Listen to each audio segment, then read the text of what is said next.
greater unit 2 relative clauses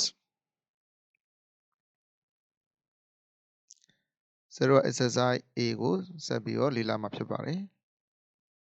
ဆိုတော့ exercise A ကနော်ဆိုတော့ field ဖြည့်ပါနော် field is blank ဆိုတာ collect တစ်ခုစီကိုဖြည့်ပါတဲ့ with an appropriate ဆိုသင်လျော်တော့ပေါ့နော် relative pronoun နဲ့ဝေကြားဆက်နံစာအဲ့တော့သင်လျော်တော့ဝေကြားဆက်နံစာတစ်ခုဖြည့် collect တစ်ခုစီကို field ဖြည့်ပေးပါတဲ့ဆိုတော့0ကအရင်ဆုံး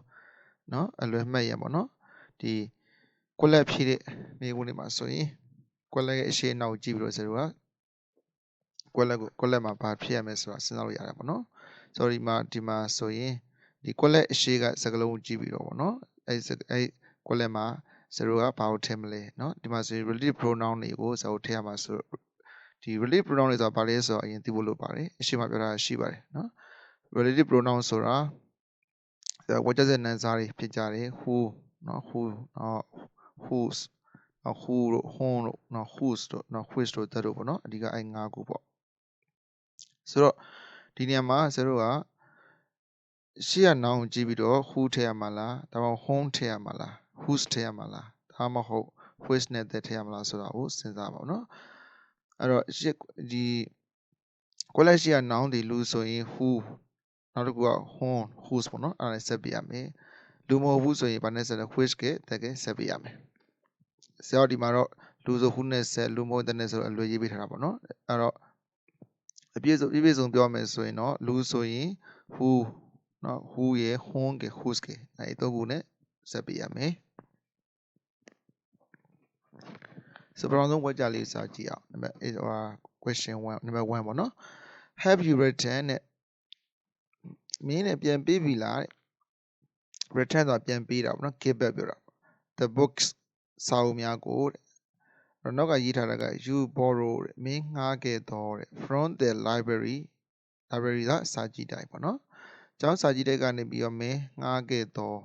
ဒီစာအုပ်တွေကိုပြန်ပေးပြီလားလို့မေးထားတာပေါ့နော်မေးကောဆိုတော့ဒီနေရာမှာ0ကဒီမှာထည့်ရမယ့်နေရာကဘာထည့်ရမလဲဆိုရင် relative pronoun တစ်ခုထည့်ပေးရမယ်ဝေကြားဆက်နံစာတစ်ခုထည့်ပေးရမယ်ပေါ့နော်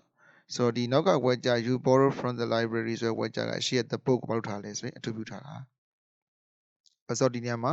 relative pronoun တစ်ခုထည့်ပေးရမယ်ဆိုတော့အရှေ့က collect ရှေ့က noun ကိုကြည့်ပြီးတော့0က relative pronoun ကိုစဉ်းစားမယ်အရှေ့က noun ဒီเนาะဒီမှာ the book ဆိုတာ noun ပေါ့နော်အဲ့ noun ဒီလူဆိုရင်0ဘာနဲ့ဆက်မလဲ who ရယ် whom ရယ် whose ရယ်เนาะသုံးခုစဉ်းစားမယ်လူမဟုတ်ဘူးဆိုရင် which သုံးခု that နဲ့ဆက်မယ်အခုဒီမှာကျ the book ကသူကလူမဟုတ်ဘူးဆိုတော့0ဒီမှာဘာနဲ့ဆက်မလဲဆိုတော့ which သုံးမဟုတ် that နဲ့ဆက်ပြရမယ်เนาะဆိုတော့အခု0ထည့်မှဒီ which သုံးမဟုတ် that ပေါ့เนาะ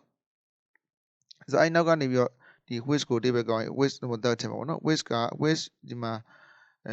which you borrow from the library ဆိုရင်ဒီပဲကဒီဝေရတစ်ခုလုံးကိုထောင်းနဲ့ကောင်းမယ်ဒီ which ကဒီပဲကထောလို့မှတ်လို့ရပါတယ်အဲ့နောက်က clause ကိုဆိုတော့ဘာလို့ခေါ်လဲဆိုရင် relative clause လို့ခေါ်ပါတယ်နော်ဒီမှာကျွန်တော်မှတ်ချက်လေးရေးပြတာရှိပါတယ် collect ရှိက noun ပို့နော်ပို့ဆို noun ဒီလူမဟုတ်တဲ့အတွက် which that နဲ့ဆက်ရမယ်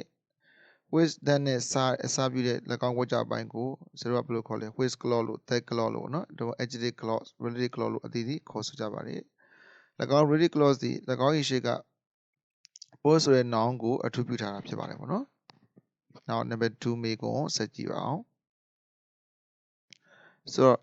she is one of the persons blank has applied for a job as a receptionist ပေါ့နော်အဲ့တော့အဓိပ္ပာယ်ကshe သမားသည်တဲ့နော်အဲ့တော့ she သမားသည်တဲ့ is ဖြစ်တယ် one of the person လူပုဂ္ဂိုလ်တစ်ယောက်ဖြစ်ပါတယ်တဲ့လူပုဂ္ဂိုလ်လေးဆိုတော့ဆက်ရေးထားတယ် had applied forဆိုတာရှောက်ထားတာပေါ့နော်အဲ job ဆိုအလုပ်တစ်ခုကိုအလုပ်လျှောက်ထားတယ်ပေါ့ as a receptionist ဆိုတာ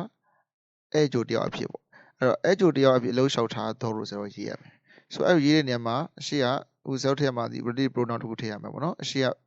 collect ရှိက noun ကြည့်မယ် the person လူပုဂ္ဂိုလ်များလူပေါ့နော် collect ရှိကလူဆိုရင်စောထည့်မှာကစဉ်းစားမှာကသုံးခုပေါ့နော် who ရယ် whom ရယ် whose ရယ်နော်အဲ့သုံးခုပေါ့အဲ့သုံးခုမှာဘာထည့်မှာလဲစဉ်းစားတဲ့အခါကျတော့ ကွက်လက်အနောက်ကိုကြည့်မယ်ကွက်လက်နောက်မှာဆိုတော့ had apply တာဘာပေါ့နော်ရှောက်ထားသည်ဆိုဘာကိုတွေ့တယ်ဒါဆိုရင်ကွက်လက်ရှေ့မှာလူပေါ့နော်ပါစင်ကွက်လက်နောက်မှာဘာကိုတွေ့တယ်ဆိုရင်ကွက်လက်မှာဘာထည့်မလဲဟူးထည့်ပေးရမယ်အဲ့တော့ဟူးဒီဘာကိုပြောရဲဆိုရင် subject ကိုပြောတာပေါ့နော်ဒီနေရာမှာဒီအခုနေရာဒီ subject နေရာကွက်လက်နေရာဒီနောက်က have apply ဒီဘာဆိုတော့ဘာရဲ့ရှေ့က subject နောက်တစ်ခုကဟူးဒီအရှိက the person ကိုကိုးစားပြုတာပေါ့နော်ဒီလိုမှတ်လဲရတယ်ဟူးကိုတိပ္ပယ်ကောင်းရင်တော့နဲ့ကောင်းမယ်လူရည်ညွှန်းတဲ့ခါမှာဟူကိုသုံးတာပေါ့နော်ဒီလိုမှတ်အတိပ္ပယ်ကတော့ဒီနေရာမှာဒီနော်အလုပ်ဒီအဲ့ချိုတရားအဖြစ်လှုပ်လျှောက်ထားတော့လူတယောက်ဖြစ်တယ်ပေါ့နော်သူမဒီအဲ့လိုတယောက်ဖြစ်တယ်ပြောတာပါဆိုဒီမှာမှတ်ချက်လေးပေးထားတယ်ပေါ့နော်ကွက်လက်ရှိက noun person ဒီလူဖြစ်တဲ့အတွက်ကြောင့် who နဲ့ဆက်ရမယ် who ဖြစ်စားတဲ့ related clause ဒီ၎င်းရှိက person ဆိုတဲ့ noun ကိုထူးထားပါတယ်ဒီနေရာတွေ who ဒီ related clause ကပါလေဆိုတော့ subject နော် subject ဆိုတာကတားဖို့ပေါ့နော် subject ဖြစ်ပါတယ်နောက် number 3ကိုဆက်ကြည့်ပါမယ် number 3က I haven't replied ဆိုတာတဲ့မပြန်သေးဘူးတဲ့ reply စာပြန်တာပေါ့လေငါစာမပြန်သေးဘူးတဲ့ to the email email ကိုပေါ့နော် email ကိုစာမပြန်သေးဘူးပြောတယ် reply မပြန်သေးဘူးပေါ့နော်စောနောက်ကစောဒီ send ဆိုတာပို့ပေးဖို့ခဲ့တယ် to me ငါစီကိုပို့ခဲ့တယ် last week ကလွန်ခဲ့သောအပတ်ကပေါ့နော်လွန်ခဲ့သောအပတ်ကငါစီကိုစောပို့ခဲ့တော့ဒီလိုစောက်ရေးရမယ်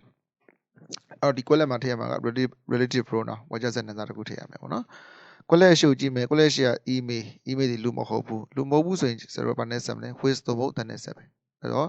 ဒီ with နဲ့တက်ကကြိုက်တာကိုနော်ကြိုက်တဲ့တစ်ခုဖြေလို့ရပါတယ်အဲ့တော့ဒီမှာ with တက်မယ်ဆို with စော sent to me last week ဆိုရင်စော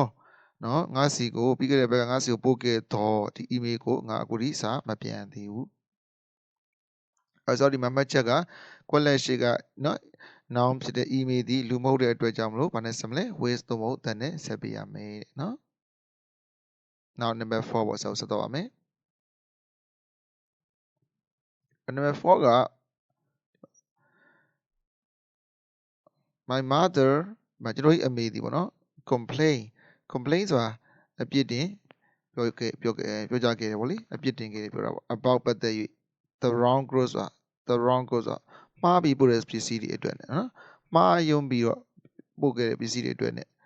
ပြစ်ပြောခဲ့တယ်ပေါ့နော်ဝေဖန်ခဲ့တယ် had been delivered ပေးဖို့တာ deliver ပေးဖို့ဒီပေါ့နော် to ဟာဆိုသူမစီကိုတဲ့သူမစီပို့လိုက်တော့ပေါ့စောက်ထဲမှာကဒီကွက်လက်မှာ relative pronoun တခုထည့်ရမယ်နော်ကွက်လက်ရှုပ်ကြည့်မယ်ကွက်လက်ရှာပါကြည့် the cause the wrong cause ကုန်ပစ္စည်းများလူမဟုတ်ဘူးလေလူမဟုတ်ဆိုရင်အဖြေကရှင်းလေးပဲအဖြေပါနဲ့ဆက်မယ် with တော့မဟုတ်တဲ့နဲ့ဆက်ပြီးအောင်မယ်နော်ဒီမှာ that တက်မယ်ဆိုရင် that had been delivered to the harbor နော်သူမစီကိုပို့လိုက်တော့ရှိတဲ့ wrong ကိုမှားပြီးပို့လိုက်တဲ့ပစ္စည်းတွေပေါ့လေအဲ့ပစ္စည်းတွေပတ်သက်ပြီးသူမသည်လုပ်ခဲ့လေဆိုအပြစ်တင်ပြောကြားခဲ့တယ်ဒီမှာဇာတ်မှတ်ချက်မှာကွက်လက်ရှိယာ noun ကိုဆို noun ကိုဒီလူမဟုတ်တဲ့အတွက်ကြောင့်မလို့ဘာနဲ့ဆက်မလဲဆိုရင် with တော့မဟုတ်တဲ့နဲ့ဆက်ပြရမယ်နောက် number 5ကြတော့ you should call နော်တင်ရတဲ့ဖုန်းဆက်တဲ့ call တွေမှာဖုန်းဆက်သည်ပေါ့ဒါမှန်အဲ့လိုဖုန်းဆက်တဲ့နေနောက်ကွက်လက်နောက်မှာကျ you will have to meet တင်တွေ့ရလိမ့်မယ်ပေါ့နော်မိကတွေ့ဆုံတာပြောတာ tomorrow မနေ့ပြန်မှာရေးရမှာကတင်မနေ့ပြန်တွေ့ရမိဒီလူအဲ့လူကိုတင်ဖုန်းဆက်ထားတဲ့နေပြောတာဆိုတော့အရှိမဆိုတော့ the man ဆိုတာလူနော်လူဆိုတော့ဆိုတော့ဒီမှာက3ခုရှိတယ်စဉ်းစားမှာ who ရယ် whom ရယ် whose ရယ်ပေါ့နော်နောက်မှာဘာလို့လဲဆိုတော့နောက်မှာကျတော့ဆိုတော့ you will have to တဲ့ you are subject will have to က will have to မိကပါ subject ပါအဲ့တော့ကောလဲနောက်မှာ subject ပါအပြည့်စုံပါတယ်ဝက်ကြတဲ့အကြောင်းတွေ့တယ်ကောလဲရှေ့မှာလူကိုတွေ့တယ်ဆိုရင်အဲ့ကောလဲမှာဘာထည့်ရမှာ whom ထည့်ရမှာနော် whom ဘာကြောင့် whom ထည့်ရလဲ whom ဒီ object ပါဒီနေရာမှာ whom ဒီရှေ့က the man ကိုပြန်ညွှန်းနေမှန်တယ်မနော်နောက်တစ်ခါ whom ကဒီနေရာမှာ subject မဟုတ် object ဘာကြောင့်လဲဆိုရင်နောက်မှာ subject ပါ you က subject ပါတာကိုအဲ့တော့ဒီနောက်က make ရဲ့ object ပါနော်အဲ့ whom ကဒါကြောင့်မို့ဆိုတော့အလွယ်မှတ်မယ်ဆိုရင်ကိုလဲအရှိမှာပေါ့နော်လူကိုတွေ့မယ်ကိုလဲနောက်မှာ subject ပါအပြည့်စုံတွေ့တယ်ဆိုရင်ဒါမှမဟုတ်ဘာကိုတန်းပြီးမတွေ့ဘူးဆိုရင် whom ထည့်ရမယ်ကိုလဲနောက်မှာဘာကိုတန်းတွေ့တယ်ဆိုရင် who ထည့်ရမယ်ကိုလဲနောက်မှာဘာကိုတန်းမတွေ့ဘူးဆိုရင် whom ထည့်ရမှာပေါ့နော်ဘာလို့ဆိုတော့ဒါဒီ equivalent နေရာဒီ object နေရာပါအဲ့တော့ဒီလိုမျိုးမှတ်လိုက်ရပါတယ်ကွက်လက်ရှိကိုကြည့်ပေါ့လေကွက်လက်ရှိဆိုတော့မှတ်ချက်လေးရေးပေးထားတယ်နော်ကွက်လက်ရှိက noun ဒီလူဆိုရင် who နဲ့ဆက်ရမယ်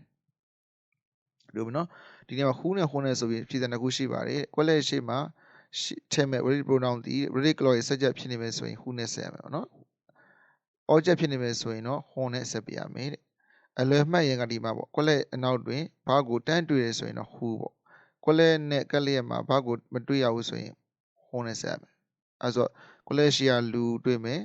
ကွက်လက်နောက်မှာဘာကိုတန်းတွေ့ရင် who ထည့်မယ်ကွက်လက်ရှိမှာလူတွေ့မယ်ကွက်လက်နောက်မှာဘာကိုတန်းမတွေ့ဘူးဆိုရင်ဒီကွက်လက်မှာဘာထည့်ရမလဲဆိုရင် horn ထည့်ပြရမှာပေါ့နော်